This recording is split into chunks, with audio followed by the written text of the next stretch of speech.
इनसे मिलिए, ये हैं आयशा।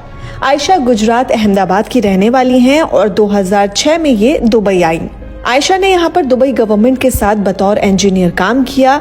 इनके पास सब था, अच्छा घर, अच्छी नौकरी, लेकिन एक दिन अचानक आयशा ने सब कुछ छोड़ दिया, सिर्फ और सिर्फ इसलिए ताकि यूएई में काम करने वाले हजारों लाखों मजदूरों को भूखा सोना ना पड़े। और इसी सोच के साथ शुरुआत हुई फूड एटीएम की, एक ऐसा एटीएम जहां पर आपको भर पेट खाना मिलता है महज 3 दिरहम में। तो कैसे शुरू हुई आयशा की फूड एटीएम की जर्नी, आइए उनसे ही सुनते हैं।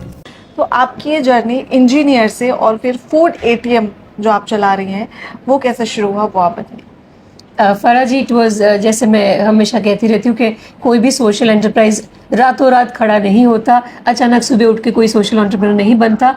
किसी आम एक सोशल एंटरप्राइज की तरह ही even my journey and my fact of life is related to hunger, कि कोई भी सोशल एंटरप्राइज के पीछे एक कॉज होता है। मेरे लाइफ में कॉज वॉज हंगर, क्योंकि मैंने खुद हंगर देखा हुआ है। ऐसे दिन देखे जहाँ पे किताबें खरीदे या खाना खरीदे, that too while graduating. Graduate होना भी ज़रूरी था। तो उस वक्त ही मैं समझ गई कि मेरे पास कम से कम पढ़ाई लिखाई का एक हथियार है। जिन लोगों के पास वो भी नहीं है, भूख तो उन्हें भी लगेगी, तब वो क्या करेंगे। तो जब कभी मैं कुछ बन जाऊंगी तो मैं उनको खाना दूंगी। आज वही कर रही हूँ।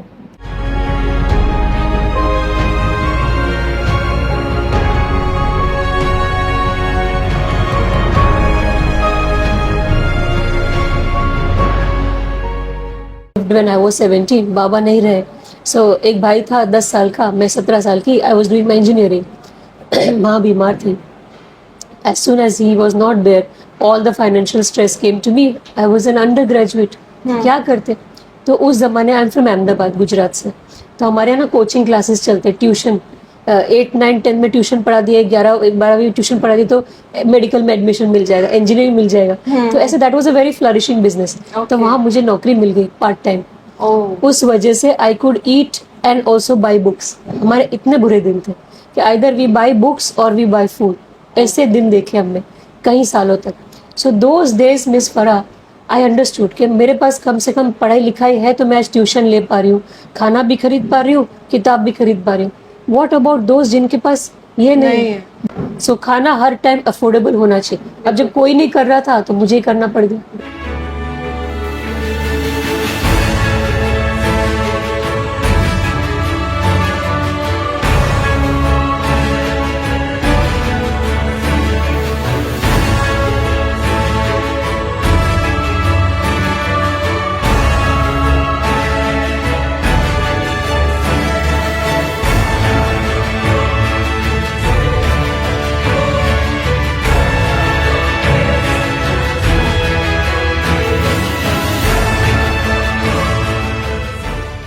जैसे दिस इज चिकन पुलाव बना रहे हैं। चिकन पुलाव, ये कांचा 300 की डेग, 350 की है, 350, 400, 400 kg चिकन पुलाव बन रहा है ये।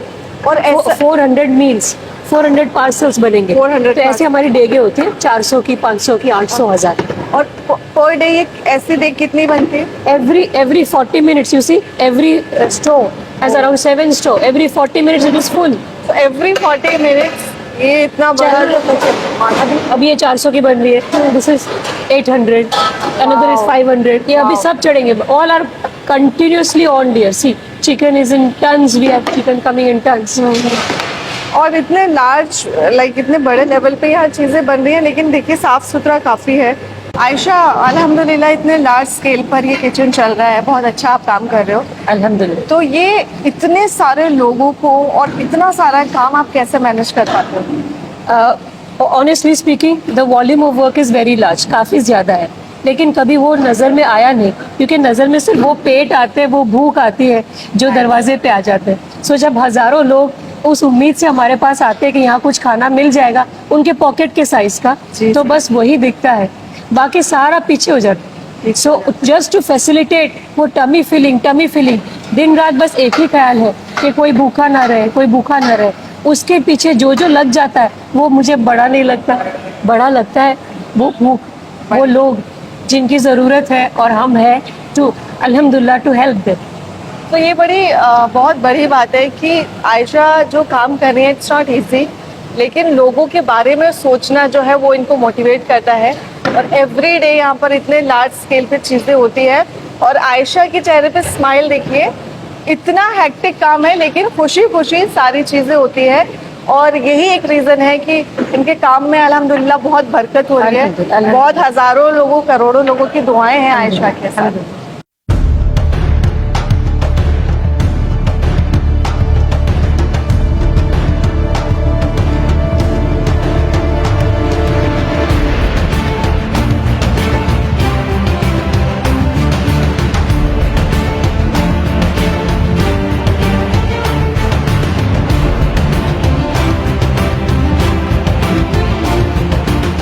जब 50 पैसे लेकर आते तो एक अच्छी सी अदरक वाली चाय दे देते, या फिर इन 50 फिल्स वी गिव बिग नान खटाई। सो कुछ लोग 1 dirham लेके आते तो एक चाय ले लेते, एक नान खटाई मिल जाती। 50 पैसे में इतना बड़ा पैकेट पॉपकॉर्न दे देते हैं। 1 dirham में पास्ता, 2 dirham में नूडल्स, 3 dirham में ये खाना। जैसे 3 dirham का मील है, so this chicken biryani, fried piece of chicken. Chicken हम डेक के अंदर नहीं डालते, टूट जाते चिकन के पीसेस, इसलिए हम फ्राई चिकन के पीस देते ताकि उन्हें चिकन मिले। पुलाव और ऊपर से ये this is biryani actually, pulao भी आएगा। तो you can see the colour change. ये एक डब्बा रायता, एक पानी और एक गिफ्ट लाजिम। ब्रेकफास्ट में भी गिफ्ट होगा, लंच में भी होगा, डिनर में भी होगा। कभी एक पैकेट चॉकलेट हो गया, एक पैकेट केक हो गया, फिर चिप्स मिलते, चिप्स देते हैं। पूरा 3 dirham। ओके सो ये 3 dirham। तो अभी बंदा ये खा लेता है, पानी के लिए खर्चा ना हो इसलिए पानी दे दिया, ये पॉकेट में रख लेता है, थोड़ी देर बाद जब भूख लगती है तो खा ले। Very nice. आयशा, ये जो नाम है फूड एटीएम बहुत इंटरेस्टिंग है, बहुत कैचिंग है।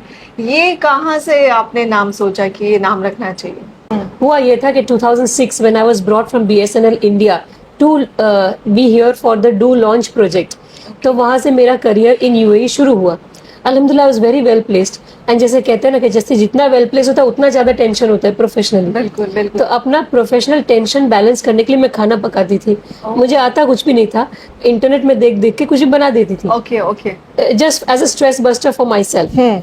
तो ऐसे कर करके फ्रिज भर जाता था और फिर उस खाने का क्या करें, फेंकना तो नहीं चाहिए, तो वो खाना मैं अपने ही क्लीनर्स को, RTA, म्युनिसिपैलिटी, बहुत लेबर थे तो उन्हें मैं अपना खाना दिया करती थी। बेचारे बहुत तारीफ करके खाते थे। 2-3 महीने जब हो गए तो हमारे एक क्लीनर आ गए, उनके बच्चों के फोटो लेकर आ गए टू शो मी। बच्चों ने स्कूल यूनिफॉर्म पहना था तो बोले पढ़ रहे तुम्हारी वजह से, they are studying because of you. तो खाने की क्वांटिटी ज्यादा होने की वजह से they used to eat half in the lunch, half in the dinner. तो ऐसे महीने के 50-60 मील सेव हो जाते थे, मैं देती थी। और वो जो सेविंग वाला अमाउंट है वो अपने उनकी फैमिलीज को जाने लगा। ऐसे 12-15 लोग को मैंने 12 साल खिलाया। Oh wow. 12 years every day I was doing that. And that time I was an engineer. मैं गवर्नमेंट एम्प्लॉय, गवर्नमेंट में थी, टेक्निकल आर्किटेक्ट थी एक्चुअली, वेरी वेल प्लेस्ड। तो ये जो है 12 years में मुझे कॉन्फिडेंस आ गया कि ये काम तो भाई मुझे आता है। एंड ये मेनू भी मेरा चल गया। एंड नेशनलिटीज भी इंडियन थे, पाकिस्तानी, नेपाली, बांग्लादेशी, अफ्रीकन, सब क्लीनर्स थे, वर्कर थे। तो सारे मेरा खाना खाते थे, मुझे तो कॉन्फिडेंस आ गया। मैं गई म्युनिसिपैलिटी इकोनॉमिक डेवलपमेंट डिपार्टमेंट, उनसे मैंने जाके कहा कि देखो ऐसा करते हैं, एक फूड सेंटर बनाते हैं जहाँ बहुत सारी आयशाएं आके खाना रखेंगी और जिसको जरूरत है वो खा ले। अगर मैं अकेले 15 लोग को खिला सकती हूँ 12 साल तक, तो बहुत सारी आयशा मिला के तो कितना कुछ हो सकता है। एंड हम सबके पास अपना करियर है, we don't expect anything. So this idea बहुत अच्छा है, वेरी गुड, लेकिन हम करने नहीं देंगे। You can do this because if something goes wrong, contamination for example, anything related to hygiene, हम कौन सी आयशा को पकड़ेंगे? करेक्ट। Who is responsible? तो अगर आयशा तुम्हें ये करना है तो अपना कोई ब्रांड बनाओ, अपने किचन खड़े करो। अब big IT, I was totally blank, it's not my industry. Food industry में ना मेरे एकेडमिक एक्सपर्टीज नहीं, एकेडमिक नॉलेज नहीं, कुछ भी नहीं। तो बड़ा सोचा, अपनों से बातें की, दोस्तों से बातें की। They said I am out of my mind. ऐसे थोड़े होता है, ये कोई काम ही नहीं है। दे सेड सी, रमजान में खाना देते हैं, इफ्तार देते हैं, बस उसके बाद नहीं करते कुछ। ये कोई बिजनेस थोड़ी हुआ, ये तो बिजनेस ही नहीं है। सो कोई मेरी बात नहीं समझता। सो क्योंकि आई वॉज अर्निंग, मेरी अपनी सैलरी से मैंने बड़े प्रॉपर्टी ले रखे थे, लाइक ए गुड इंडियन। विल्ले बनाए, लैंड लिया, दुकानें खरीदी, वो सब था मेरे पास। तो बड़ा सा मार्बल वार्बल लगा, विल्ला सब बनाया था। लैंड सब था इन दुबई? इन मुंबई से थोड़ी दूरी पे। अच्छा। वो जाके मैं बेच के पैसे वापस ले आई, ओह। क्योंकि मेरी बात समझ नहीं रहा था, कोई सुनने को तैयार नहीं था कि ऐसा कोई बिजनेस हो सकता है। So I went and sold my stuff. मैंने तो कमाया था, ऑल माई प्रॉपर्टी सब बेच के पैसे वापस ले आए। और फिर वेयर हाउसेज लिए, इक्विपमेंट्स लिए, और ये सब लड़कों के वीज़े बने, गाड़ियाँ ली, ये सब किया। एट दैट टाइम एक नाम देना था, तो नाम तो देना पड़ेगा बिजनेस में। तो जब ये नाम आज आप कह रहे हैं इट्स अ कैची नेम, तो नाम के पीछे क्या था कि जो लेबर को मैं फ्री में खाना देती थी, माई एक्सपेरिमेंटल फूड, तो वो बेचारे उन सब के पास नौकरी होने की वजह से बैंक अकाउंट था जहाँ सैलरी जाती थी। सैलरी कितनी थी? 450 दिरहम। जी। So they used to come and show, अपने पॉकेट से कार्ड निकाल के, देखो दीदी हमारे पास भी कार्ड है, कार्ड में कुछ नहीं है लेकिन कार्ड है। क्योंकि जो पैसे आते थे महीने के शुरू में सारा चले जाता था। 450 दिरहम में क्या है? बिल्कुल, कुछ भी नहीं था। तो मैंने आईटी के नजरिए से प्रोजेक्ट सोचा था कि ऐसा कार्ड बनाऊं, ये देखो कार्ड में क्यूआर कोड है, आईडी है, नेम है। So I will make a card जो शुरू में ही, मंथ के बिगिनिंग में ही आप मील्स खरीदते, कंपनीज मील खरीद के अपने लेबर को ऐसे card they they. So every time there is a meal which is dispensed or given at their site, my boys will scan the QR code. So in the beginning of the month there are 30 breakfast, 30 lunch and 30 dinner. As the meals are dispensed every day, the meal counts will fall. And towards the end of the month the meal counts become 0. Again पहली तारीख को load हो जाते हैं। अच्छा। So एक ऐसा ATM card उनके पॉकेट में दिया कि जेब में पैसे हो न हो, खाना है। That is food ATM।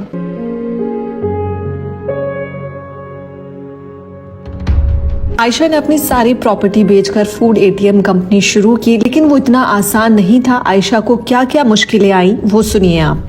मैं किसी लेबर ने आके खाना खाया, पूरा साल ही मैं फेल हो गई। यहाँ तक कि मेरे बच्चे 1 साल स्कूल नहीं जा पाए, यूनिवर्सिटी नहीं जा पाए। वो लोग अपने एकेडमिक ईयर में 1 साल पीछे हो गए मेरी वजह से, क्योंकि मैंने बहुत सारा इन्वेस्टमेंट कर दिया। सारा लोड मेरे हस्बैंड पे आ गया। So I failed on all fronts. Business भी fail, as a person also I failed, as a mother, as a wife, everywhere I failed. फिर क्या हुआ कि पैंडेमिक वाज अनाउंस, यहाँ तक कि लॉकडाउन गॉट अनाउंस्ड। एयरलाइंस का प्रॉब्लम इसे हो गया। सो सारे दरवाजे जो मैंने 2019 में नॉक किए थे वो सारे अब मेरे पीछे दौड़ने लगे।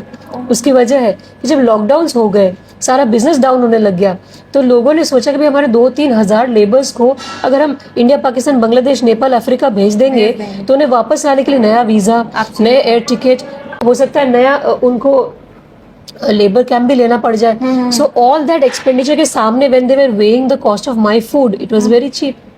3 दिरहम में फूड। तो उन्होंने क्या कहा कि देखो आयशा, तुम खाना दे दो, हम तुम्हारा बिल चुका देंगे, एंड हम लेबर कैंप दे देंगे विद वाईफाई, तो फैमिली के साथ बातें भी होती रहेंगी। उस तरह से हम दोनों मिलकर लेबर को इस देश में पकड़ के रखेंगे। सारी कंपनी अब मेरे पीछे लग गई। सो एट दैट टाइम हमें काम मिलने लग गया। आयशा, आपको गिनीज वर्ल्ड रिकॉर्ड भी मिला हुआ है, वो आप बताइए, वो कैसे हुआ? गिनीज वर्ल्ड रिकॉर्ड 2021 में था, रमजान का टाइम था, दुबई में जावजा गेट नंबर 7 पे था। वहाँ पे हज़ारों लेबर्स को खाना खिलाने का एक बहुत ही प्यारा एफर्ट था by the government of Dubai. So हम ऑटोमेटिक चॉइस थे, क्योंकि उस वक्त और अभी भी इस लेबर फील्ड में खाना खिलाने का काम हम ही करते हैं। So honestly we did not run for it, we were chosen. So अल्हम्दुलिल्लाह, अल्लाह के अपने तरीके हैं। He chose us for this role and he granted us the Guinness World Record. So it's 50,744 meals in less than 8 hours. Wow! अगर आपको खाना donate करना है तो भी आप यहाँ पर आ सकते हैं, मील ले सकते हैं। आयशा, उसके बारे में कुछ बताइए आप। जैसे कि बहुत सारे लोग हैं जो अबू धाबी में है, दुबई में है, उन्हें खाना डिस्ट्रीब्यूट करना है। ज़्यादातर उन्हें पता नहीं होता कहाँ डिस्ट्रीब्यूट करना है। उन्हें ये भी नहीं पता कि कैसे आके ले या दे, बहुत सारी चीज़ें नोन नहीं है। सो हमारे ऑनलाइन लिंक्स हैं जो कोई भी कहीं भी बैठ के कुछ मील्स खरीद सकते हैं। So the moment they buy the meals, they get an email and an SMS, we get an email and SMS। Online links you have your website? हमारे वेबसाइट पे नहीं है। जबूनी नाम का थर्ड पार्टी टूल है, वो वही लोग जो हमारे ये चलाते हैं, लिंक्स चलाते हैं। So anybody can buy the meal at 3 dirham, no extra cost. तो गाइस, इस ब्लॉग में मैंने आपकी मुलाकात करवाई आयशा से मिलकर मुझे बहुत अच्छा लगा। बहुत इंस्पायरिंग स्टोरी है, और आयशा के पास अगर आप आधा घंटा बैठ जाओ ना, तो आपके अंदर वो सारी पॉजिटिविटी और कुछ करने की लोगों के लिए वो एकदम जाग जाती है। आप कुछ कहना चाहेंगे Ayesha? I would definitely like to say कि हमारे जो बच्चे हैं they are the future of the world, तो वो आजकल बहुत ज़्यादा टेक्नोलॉजी में रहते हुए ही अपनी ज़िंदगी बिता रहे हैं। यहाँ तक कि बाजू के टेबल में कौन बैठा नहीं पता, पड़ोसी तो दूर की बात है कि कौन है पता नहीं। So I tell this to all the children, all the parents specially, कि टेक्नोलॉजी रह जाएगी, ह्यूमैनिटी निकल जाएगी। So we all must do one social impact activity in a month. Once in a month बाहर आए, अपने कंफर्ट जोन से बाहर आए, हमारे यहाँ से कुछ खाना लेके बांट दे या अपने कुछ पका के बांटे, whatever, you can gift anything from a shop, but do one social impact activity in a month. और आई होप कि ये जो आयशा की जर्नी है ये आपको अच्छी लगी हो तो मेरा चैनल फराह खान दिलीवाली ज़रूर सब्सक्राइब करें। और आप लोग अपना बहुत बहुत ख्याल रखें, चैरिटी करें, लोगों को मुस्कान बांटिए। Thank you so much Farah ji, thank you so much for coming.